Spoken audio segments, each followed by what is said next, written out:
एक मिनट कृष्णा होता थोड़ा बिगर इम्प्लांट है सी मे नॉट गो ऑल्सो एक मिनट देख रहा हूँ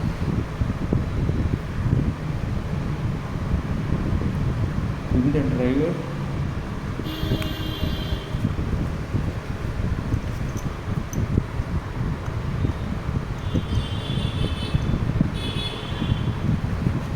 going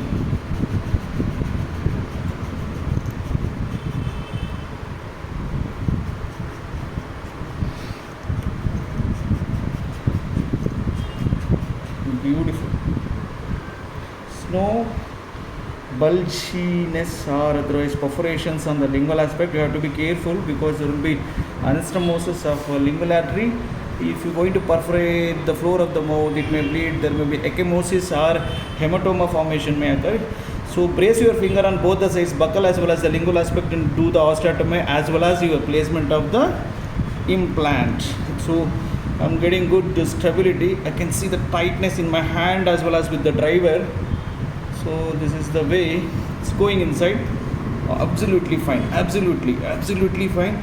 Still it's good, still it's good, still it's good, still it's good. It's fine, done.